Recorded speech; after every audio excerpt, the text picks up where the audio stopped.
Good evening, everyone, and thank you for joining us for our book talk tonight on the Philadelphia Campaign, 1777 to 78. I'm joined by Mike Harris. Michael C. Harris is a graduate of the University of Mary Washington and the American Military University. He has worked for the National Park Service in Fredericksburg, Virginia, Fort Mott State Park in New Jersey, and the Pennsylvania Historical and Museum Commission at Brandywine Battlefield. He has written two previous books on the Philadelphia Campaign, Brandywine, a military history of the battle that lost Philadelphia but saved America, September 11th, 1777, and Germantown, a military history of the battle for Philadelphia, October 4th, 1777. So thank you for joining us tonight, Mike. We're glad to have you. Thanks for having me. Bear with me, everyone. There's a lot to cover in 45 minutes. But I'm going to do my best to go through all this with you. All right, Philadelphia campaign. So what was the plan? What was the British plan? The British wanted to use three columns to converge and split New England off. So originally, the reason the British captured New York City in 1776 was part of that plan. They blamed New England for the cause of all the problems in the war, and they thought if they could isolate New England from the rest of the colonies, they could win the war. And so 1777 was supposed to be a continuation of that plan. John Burgoyne, who's the guy in the top picture here, was going to lead an army south out of Canada along the Lake Champlain-Hudson River corridor. William Howe, the guy on the bottom and the guy we're going to be dealing a lot with, was supposed to take his army out of New York City, north up the Hudson River to meet Burgoyne. And there was going to be a third column that came off the Great Lakes down the Mohawk River Valley in New York State. And all three of those columns are supposed to meet where Albany, New York is today. That was the plan. Again, that's the whole reason they had captured New York in 76 as the sort of a first phase of that plan.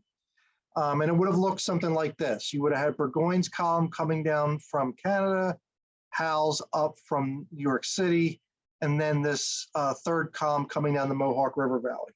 That's what was supposed to happen. That's not what happened. If you're not familiar with the story, Burgoyne comes down and St. Ledger comes down, but they never meet. Howe never does this. We're going to talk about what he does in a second.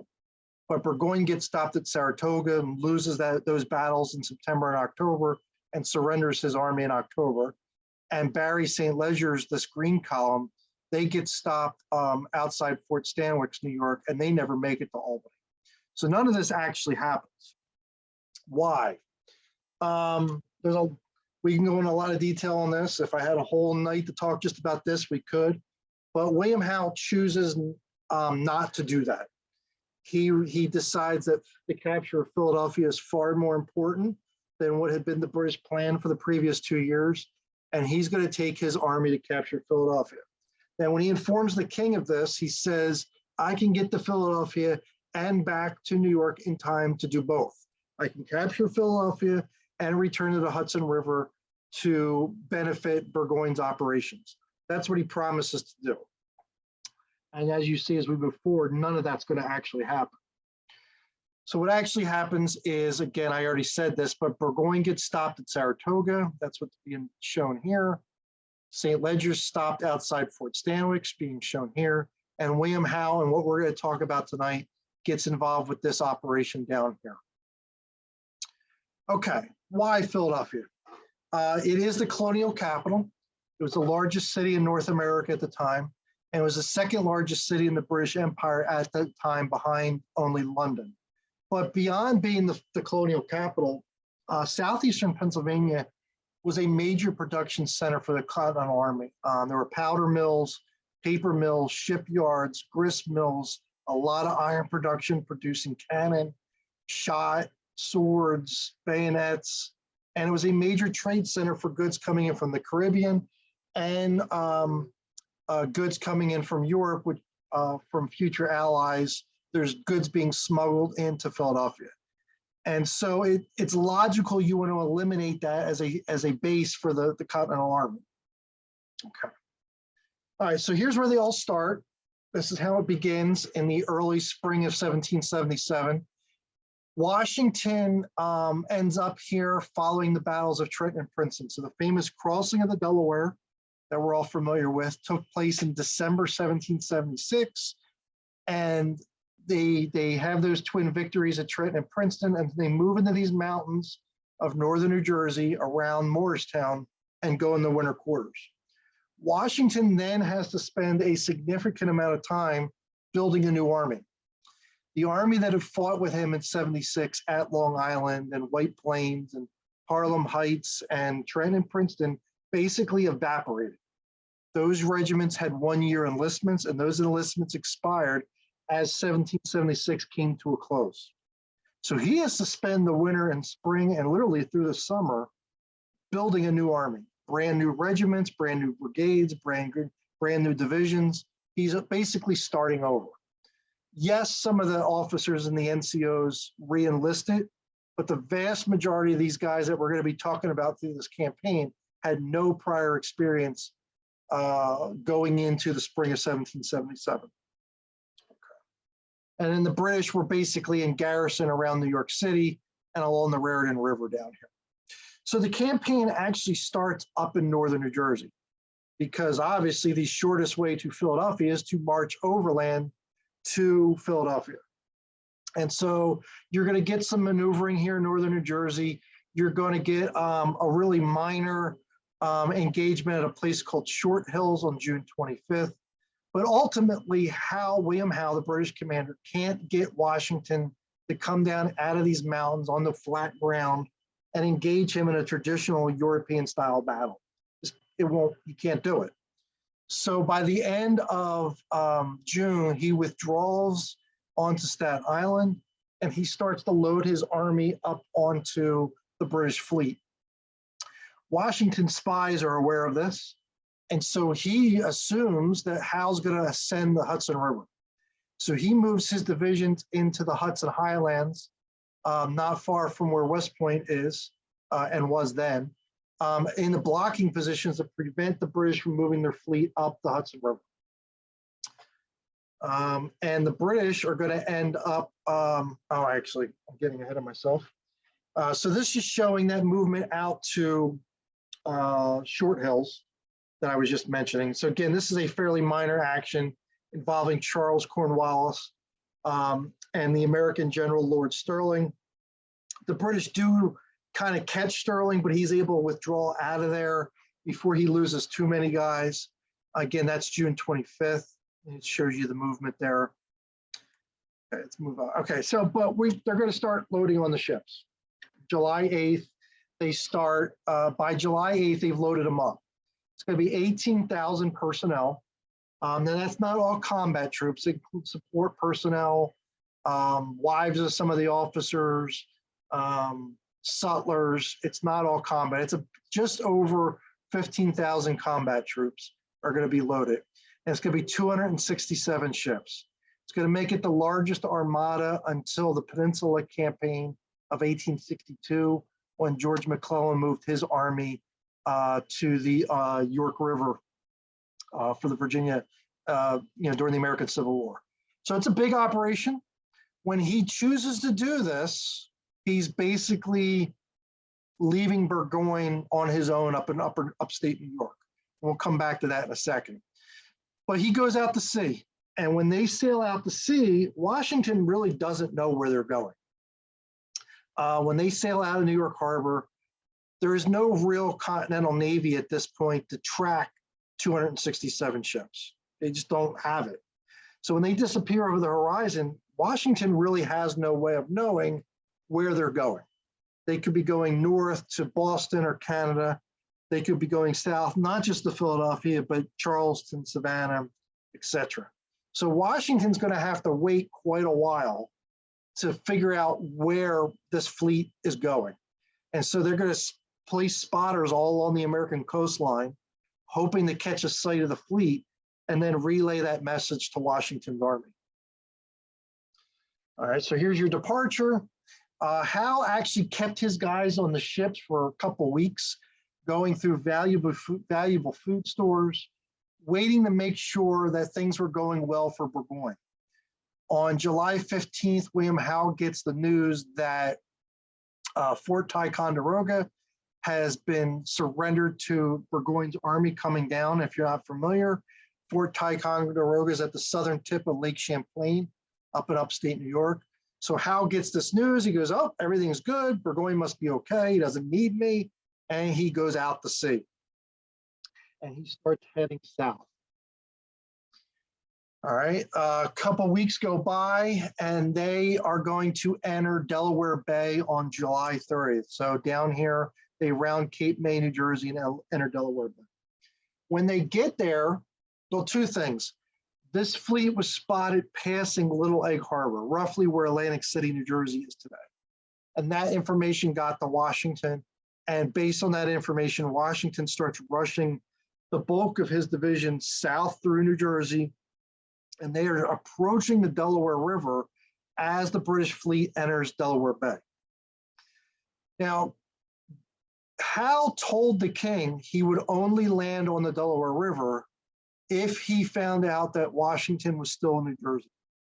It's kind of big.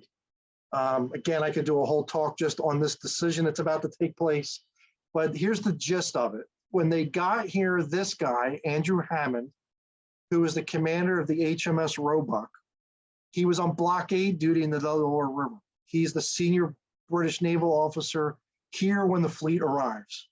He meets up on the flagship, the HMS Eagle, and he's going to meet the Howe brothers. William commands the army, and his brother Richard is the admiral of the fleet. And they're going to have this big powwow on the Eagle. And Hammond informs the Howe brothers that Washington was already across the Delaware River and approaching Philadelphia. It's a false report. I am not clear even now why Hammond said that or where he got that information, but Washington was not across the Delaware River yet. And so Howe says, oh, well, I told the king I'd only land on the Delaware if Washington was still in New Jersey, and he's not, so I'm going to go back out to sea. Now, it's important to analyze at this point what actually could have stopped this fleet from landing on the Delaware River on, say, July 31st or August 1st. Basically nothing. Later in the campaign, there will be forts at Red Bank and right outside Philadelphia on what's called Mud Island, and we'll get into this later on. But those two forts were either not there or not garrisoned at this point. There was a Pennsylvania Navy. They're like naval militia that report directly to Pennsylvania. But they're basically a bunch of rowboats and skiffs. These were not ships that were going to stop British ships of the line carrying 64 guns or 46 guns. They weren't going to stop the British fleet from doing whatever it wanted. Now, there were obstructions in the river, known as chevaux de frise, chained together near Chester here, and then again closer to Philadelphia. There were 3 rows of these chevaux de frise. They were a real obstacle to the fleet, but they would not have prevented Howe from offloading at Chester or Wilmington and marching into Philadelphia within 2 days, and there was nothing Washington could have done to stop that on July 30th. But that's not what they do. They go back out to sea. So on July 31st, they're going to go back out. Now, he will later explain to the king when he goes home and has to testify before Parliament that one of the reasons he does this was to threaten the supply depots in the American backcountry at places like Lancaster and Reading and York, back in this part of Pennsylvania. So that's what he's going to claim, that when he takes this longer voyage to land farther away from Philadelphia, it was really to go after these supply depots. So keep that in mind. But the moment he chose to go back out to sea, it became absolutely impossible to ever help John Burgoyne. In my opinion, this decision here on July 30th is what dooms Burgoyne at Saratoga, and it's ultimately, in the long, long run, going to lead the British defeat in the American Revolution. Okay, so they go back out to sea. They're going to spend an additional month at sea going around the Delmarva Peninsula to come up in here to the upper reaches of the Chesapeake Bay. That extra month was devastating. They ran out of fresh food. Most of the horses died and had to be thrown overboard. A lot of the guys became sick as they're in these windswept storms at sea. So it creates problems because once they start to offload, the Army's basically immobile. They don't have the livestock to move their heavy artillery or their supply wagons. So there are going to be multiple times throughout this campaign that they're going to have to stop, spend 3 or 4 days raiding the countryside to get fresh provisions and to get the livestock they need to move their army. But they do start to offload on August 25th, specifically at a place called Turkey Point on the Elk River, very close to where modern Elkton, Maryland is today. That's where they're going to offload. The same day they start to offload, Washington, who had been camped north of Philadelphia for most of this time, parades his army through Philadelphia as a show of force to make Congress feel good. And they are going to cross the Delaware state line and start to maneuver into the outskirts of Wilmington, Delaware. All right. Now, the moment he lands, he's now 20 miles away, further away from Philadelphia than he could have been had he landed at Wilmington. That's kind of important. But the moment he lands, he realizes he cannot venture far away from the fleet. The fleet is now his source of supply for ammunition, food, because he doesn't have the livestock to move his wagons. So the whole idea of going after the Pennsylvania backcountry back here, which is what he told the king he was going to do, is thrown right out the window because he doesn't have the maneuverability to do that. And he has to make a beeline back to the Delaware River so the fleet, which is going to have to go back around the Delmarva Peninsula, can link up with him on somewhere on the Delaware River. So the whole reason for going around this and spending this extra month gets thrown right out the moment he lands. All right, you're then going to have some maneuvering here through northeastern Maryland, northern Delaware, minor skirmishing over this time period. It's going to end up something like this. You're going to get one engagement at a place called Couch's Bridge on September 3rd. It's the largest battle in the history of Delaware for any war we've ever been involved in. But in the grand scheme of things, it's a fairly minor affair. There's not a lot of troops involved with this, but for Delaware, it's a big deal because it's their biggest battle in their history. So after that September 3 engagement, you're basically going to have both armies paralleling each other up through northern Delaware. They're going to cross the Delaware state line into Pennsylvania between September 9 and September 10th, setting up the Battle of Brandywine, which is going to take place on September 11th, 1777. You can see where their starting points for that battle are. Okay. So what's Howe's plan at Brandywine? This is the Brandywine battlefield.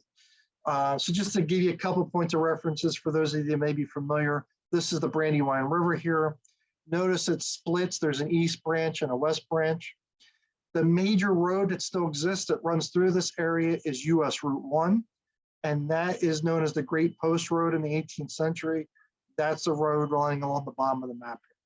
So those of you that may be somewhat familiar with the area, those are the two major landmarks that you may be able to identify with. So Howe's plan is to do precisely what he did at multiple previous engagements. Howe doesn't want to make a frontal assault. Howe had been at Bunker Hill early in the war and witnessed what a frontal assault can do to these British veterans. These British veterans are very difficult to replace. It was a time-consuming process to recruit replacements in England, or United Kingdom, I should say, because Ireland and Scotland are involved also, to not only recruit them, to train them, and then transport them across the ocean was a very expensive and time-consuming process. So Howe wants to, throughout the war, fight a battle in a way that minimizes his losses. And so he will repeatedly use this tactic against Washington. And the tactic is he's going to send a diversionary force against Washington's main position. That's what's being shown here on the bottom of the map, while a stronger, more elite force is going to make a long sweeping flank march to come in behind Washington's rear. He did this to him 6 times prior to Brandywine. It was not a new maneuver. Now we could have a whole debate if we had an hour to talk about it, of why Washington wasn't looking for it, but he wasn't. And the gist of it is this maneuver is going to crush Washington's army at Brandywine. The end result of this maneuver is why Howe gets himself in a position into Washington's right rear. Washington does scramble to shift divisions to confront this, but you can see here from this map that they are going to be swept off the field by these British veterans, these elite troops that are going to sweep them off the field. So Brandywine turns into a loss for Washington. Now, why is that important? The Brandywine River was a formidable obstacle in the 18th century. It was much deeper than it is now. The fords where the armies could cross the river were chest deep. So the main river was a formidable obstacle. With the loss of the Brandywine, the only other natural obstacle to prevent British access to Philadelphia was the Schuylkill River, which is this river right here on this map. Now, Philadelphia today, if those of you are familiar, is a much larger urban metropolitan area. And it has expanded onto both sides of the Schuylkill, in the last 200 years. But in the 18th century, Philadelphia was a relatively small city compared to today. And it sat on a peninsula formed by the Schuylkill River and the Delaware River. You see the peninsula here. So Philadelphia, if you could keep the British on the other side of the Schuylkill River, they couldn't get into Philadelphia. So now Washington's decision-making following the loss of Brandywine is going to be all about keeping the British on the other side of the Schuylkill River. So the night of the battle, he retreats to Chester. The next morning, he is going to march up through Darby, cross the Schuylkill River, roughly where 30th Street Station is today, the Amtrak station in Philadelphia, and march out to the village of Germantown to regroup, resupply his army. But then he almost immediately has to get it moving again to get into a blocking position for the Schuylkill River. He's going to recross the Schuylkill River at Levering's Ford. This is where the modern town of Manayunk is, and march out what's today US Route 30 to get in a position to block British access to the Schuylkill. Why was he able to do this? What's the British doing? Well, the British spent 5 days at Brandywine raiding the countryside, gathering livestock, gathering food. They did send a column to Wilmington to occupy Wilmington. They have to do that because the British fleet's on its way back. So they needed a port for the fleet to link up with them. They also sent a small column in a half-hearted attempt to pursue Washington, but they don't go very far. So this is where they are to start the morning of the September 16th. And why is that important? Let me back up a second. So the same day the British are moving away from the Brandywine battlefield and moving north towards where this Goshen meeting is, the Americans are moving south because there's a ridge line that runs right through here. And Washington wants to get his army up on that ridge line to prevent the British from getting into this valley where the White Horse Tavern is, because there was a major intersection here with roads spiking out, leading to all the fords on the Schuylkill River. So Washington feels if he can get up on this ridge line, he can prevent British access to this road intersection. And so that's going to lead to our next engagement, September 16th, which becomes known as the Battle of the Clouds. And I need to keep an eye on the clock here so I don't go over. Okay, so coming off the Brandywine battlefield, you have British columns coming up 3 separate roads. Those same exact roads the Americans are using moving south to get up on this ridge line. And this King Road runs along the top of this ridge line. And that major intersection I just mentioned is right here that Washington wants to protect. So both armies aren't looking for a battle that day. They end up running into each other because they're using the same roads, not expecting to run into each other. And it ends up with 2 separate engagements on these 2 parallel roads. And it never escalates into a full-scale battle because a massive rainstorm breaks out, which was probably a tropical rainstorm. This windswept rain blows into the sides of the cartridge boxes. It makes the pans of the flintlocks wet, so the weapons aren't going to work. The paper-wrapped ammunition gets wet, gunpowder gets wet, bullets don't work. And then with the pans wet on the flintlocks, filling with water, you couldn't put gunpowder in them anyway to make the guns work. So both armies are in a state where they really can't fight a battle. And so that's why it becomes known as the Battle of the Clouds. It never really escalates into a full-scale battle.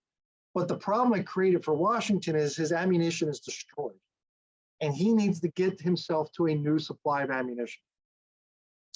So the Americans have to move way out west towards where their supply depots are to a place called Warwick Furnace, way out to the northwest. They're going to hightail it out of there to get access to a new supply of ammunition. The British are going to move up here into what's today, well, was then too, Tredyffrin Township, not far from where King of Prussia is today. If you know the King of Prussia Mall, not far from there, not far from Valley Forge, which will become famous later. Washington, when he makes this maneuver, leaves one division behind under Anthony Wayne to keep an eye on the British. Okay, so September 18th, the British move into this Tredyffrin Township area, and then I think a pretty famous incident is going to take place. So there was a supply depot, an American supply depot at Valley Forge. Valley Forge gets its name because it was an iron forge. Valley Forge was an iron forge. And so there was a warehouse here with iron goods stored for the American Army. There was a sawmill here. And the Americans wanted to get those supplies out there, out of reach of this British force that's moving in. And so Washington sent 2 officers with a very small detachment. We're talking tops 10 guys to get these supplies out of there, which was an impossible task. But the 2 officers that they sent to do this were Alexander Hamilton, who of course is famous because of the musical now, and the other guy was Light Horse Harry Lee, who later in life will become the father of Robert E. Lee of Civil War fame. Now the British find out about the supply depot, and they're going to send a column, a small column, to capture this position. And so a skirmish breaks out at Valley Forge. It is the only shooting, hostile shooting, I should say, that ever took place in Valley Forge. Today we know Valley Forge because it becomes a winter encampment at the end of all this. But the only fighting that ever happened there was on September 18, 1777, and it's this skirmish I just described for you. All right, meanwhile, Anthony Wayne, those guys that were left behind, they're going to maneuver in behind the British force, initially near the Paoli Tavern, but then they're going to pull back a little bit onto a farm outside the modern town of Malvern. While Wayne is doing that, Washington has resupplied his army. He recrosses the Schuylkill River, and he's starting to maneuver north of the Schuylkill to get into a blocking position behind all the fords on the Schuylkill River.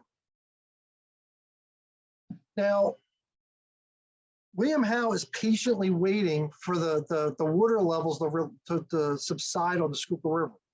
That major rainstorm that caused the problem with the Battle of the Clouds had flooded the Schuylkill River. And so Howe had to wait for the river to subside anyway before he could cross it. During that time, loyalists living in this area informed Howe that there was an American force somewhere in his rear. Now, Howe doesn't know the exact spot of location, but he knows it's back there somewhere.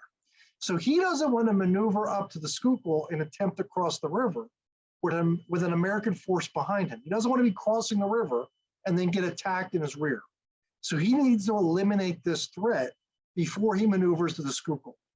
And so on the night of the 20th into the 21st, I think I have those dates right. Yeah, on the night of the 20th into the 21st, Howe sends a column to go find these guys in the middle of the night. And they basically run into one of Wayne's picket posts. They attack that picket post, and then they follow the retreating American picket post right into the camp. Otherwise, he would have known where it was.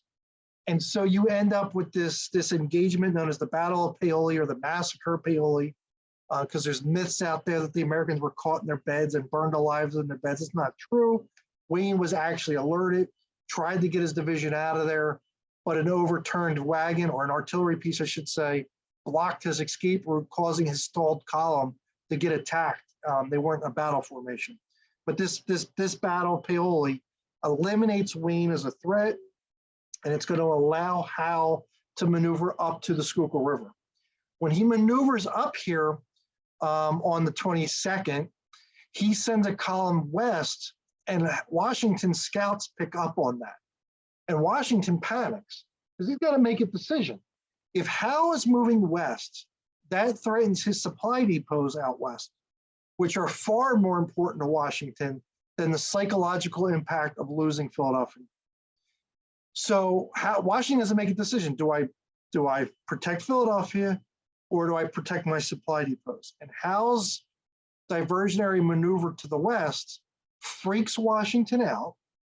He's going to abandon Philadelphia. He's also going to abandon all these fords he's protecting. And he's going to start to shift his army to the west so that he can protect the supply depots.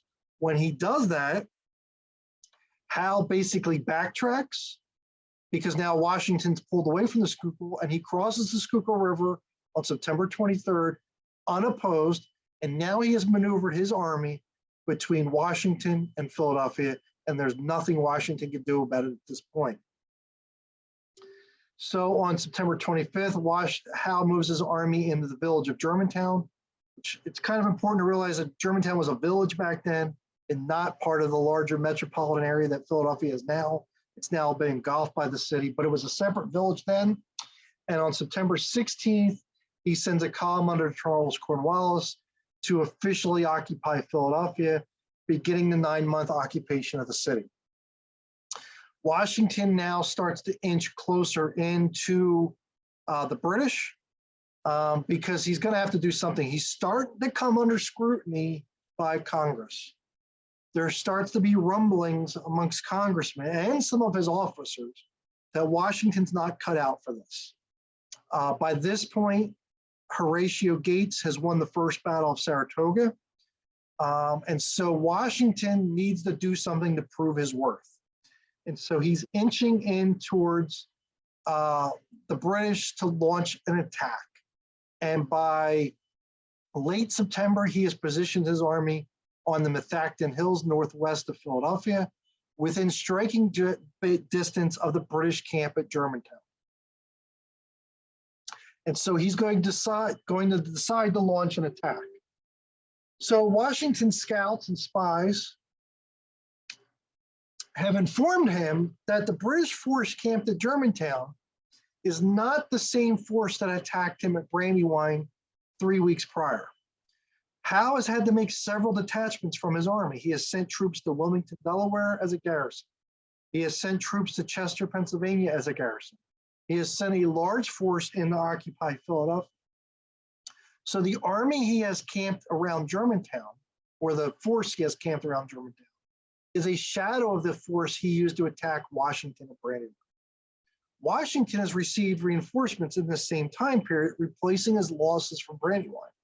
So Washington is fairly equal in size to the force he had at Brandywine, and it outnumbers this force at Germantown. And so Washington comes up with this ambitious plan to attack. He's going to come down 5 different roads you can see on this map here.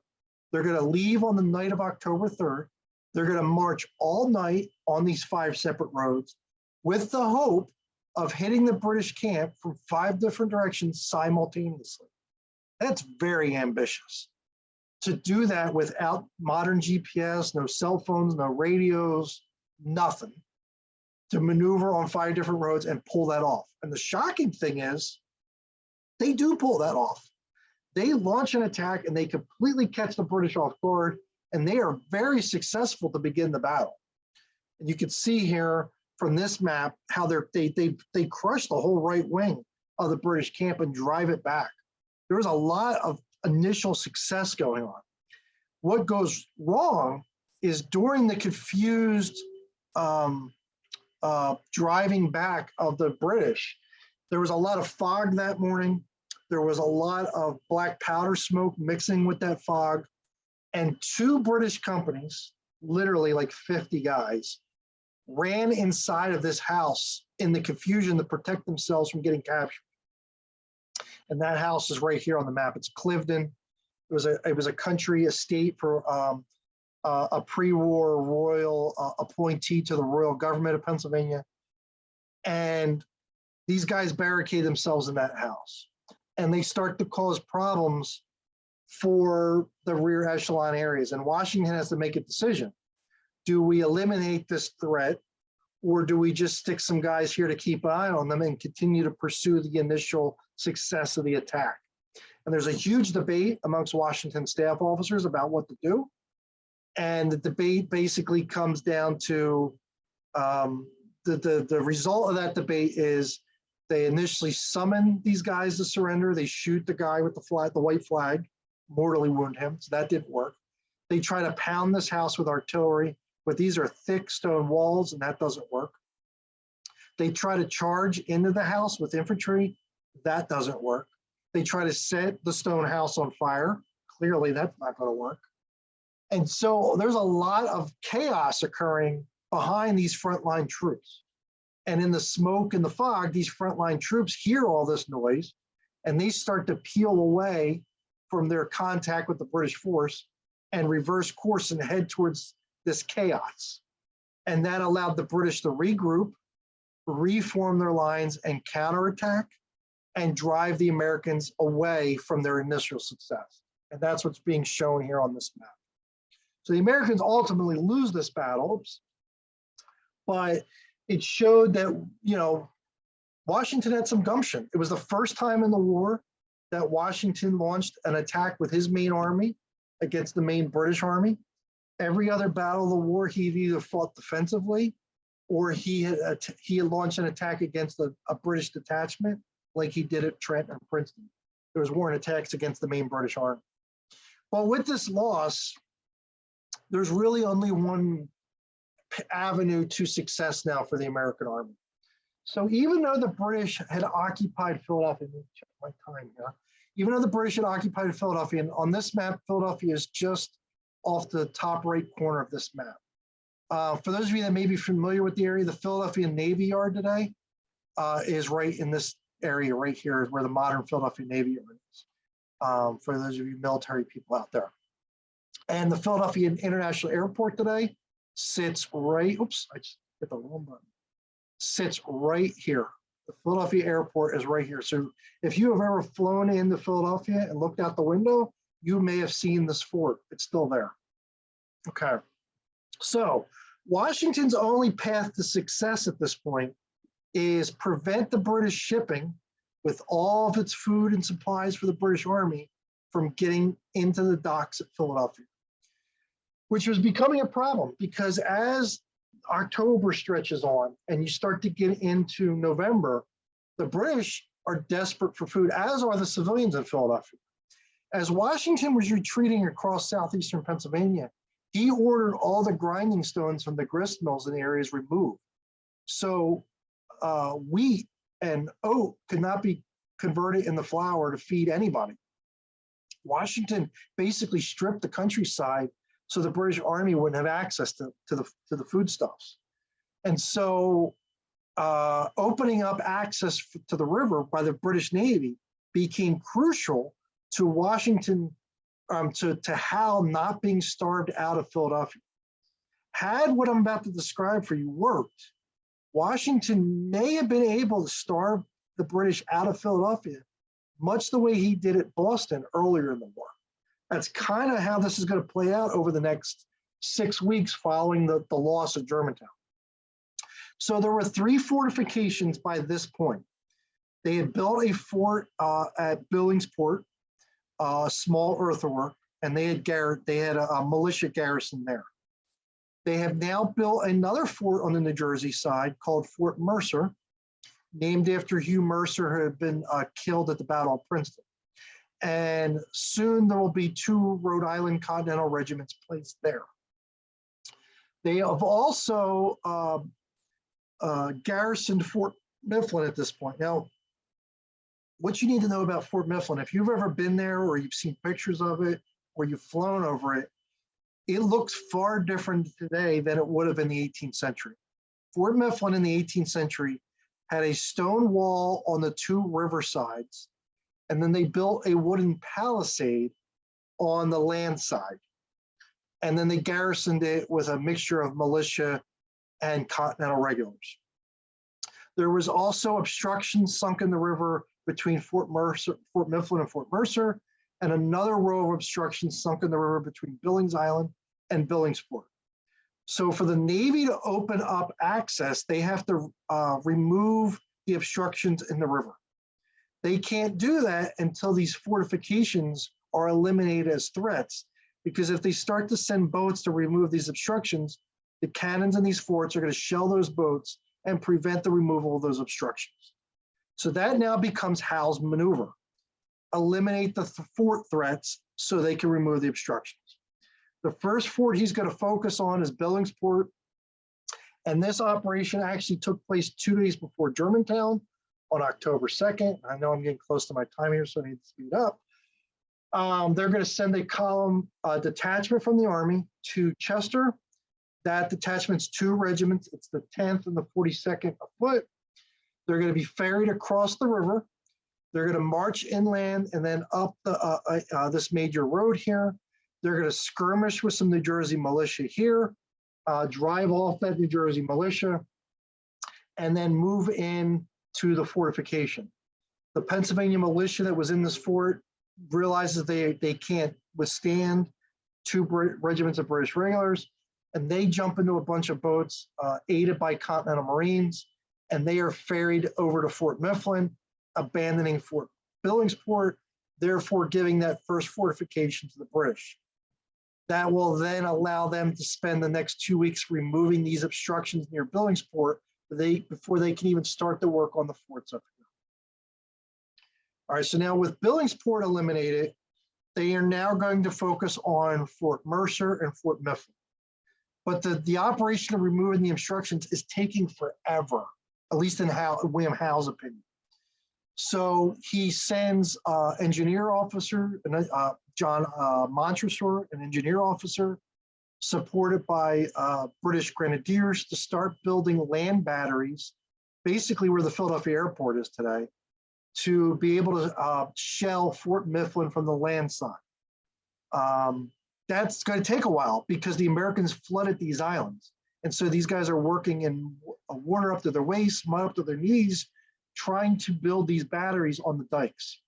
It's going to take a while, and it's taking too long in Howe's opinion. So he then decides that I need to eliminate Fort Mercer because the Americans can only resupply Fort Mifflin from the New Jersey side. And if they can eliminate Fort Mercer, they eliminate the supply route to Fort Mifflin. So they're going to send a column of Hessian troops. They're going to be ferried across from Philadelphia to where Camden is today. That column is going to march inland. And on October 22nd, here's the column coming in.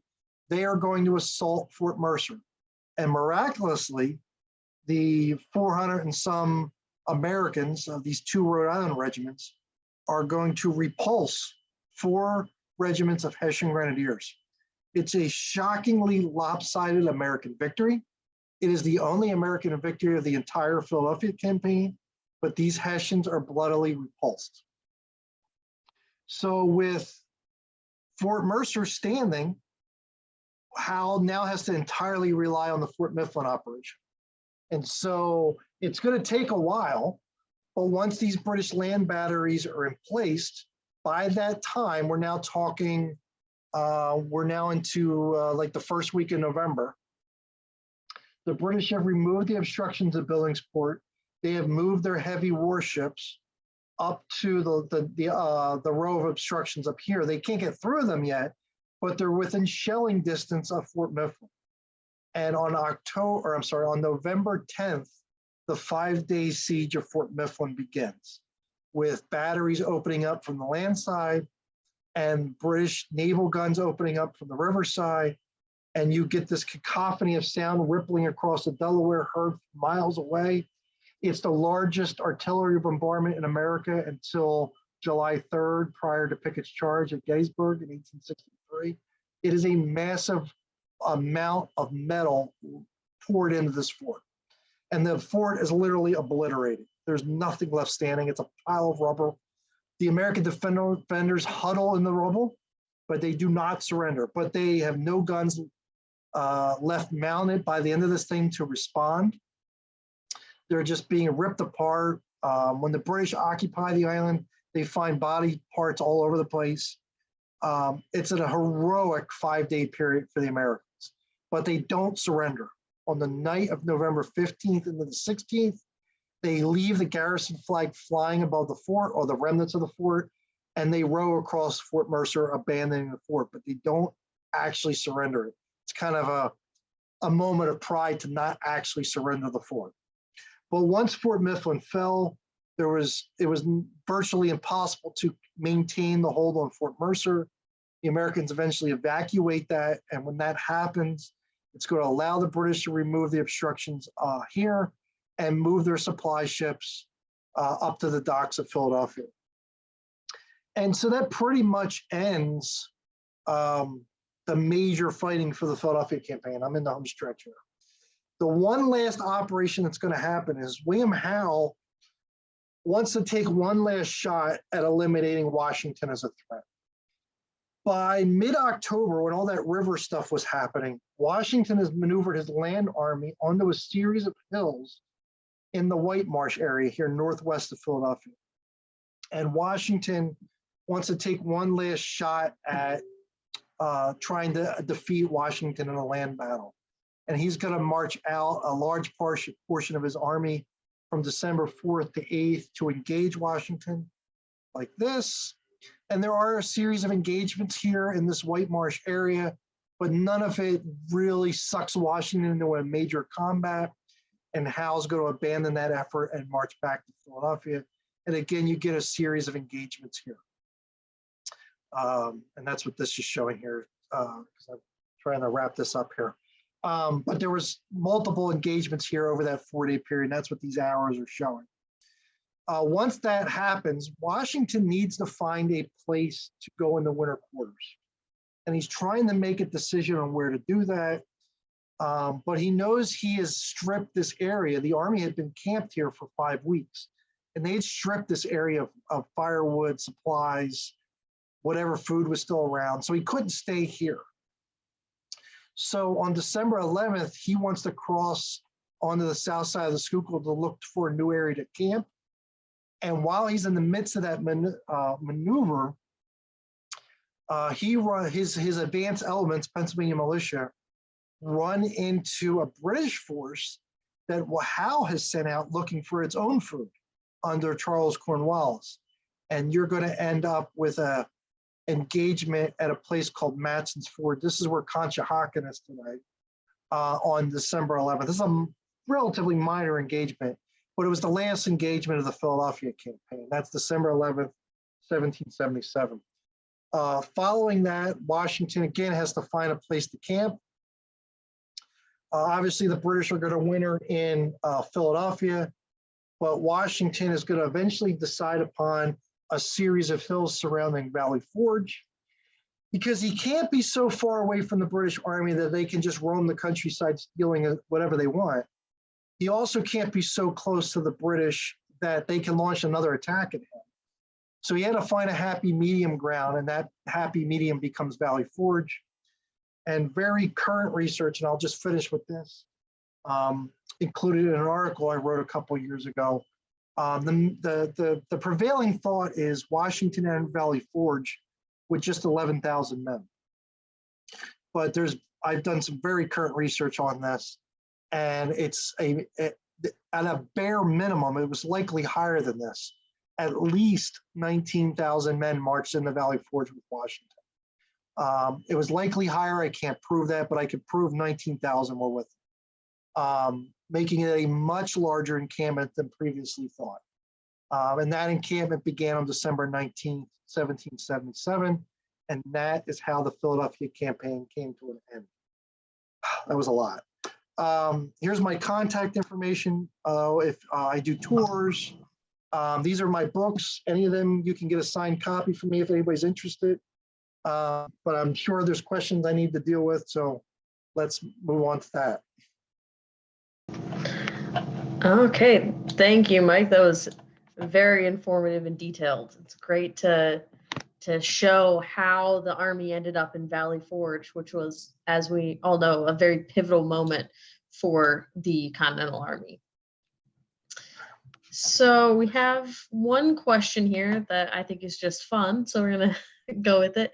How did a lord end up as an American general? And I believe that's in reference to Lord Stirling. That's a good question. Well, his actual name is William Alexander. Now I'm trying to remember if it's an uncle or a father. a relative of his was a Lord Stirling in Scotland. And I don't remember what year, but he had a family connection to that family in Scotland. He attempts multiple times in his life to lay claim to that abandoned title. The English government never recognizes it, but he felt that he was Lord Stirling.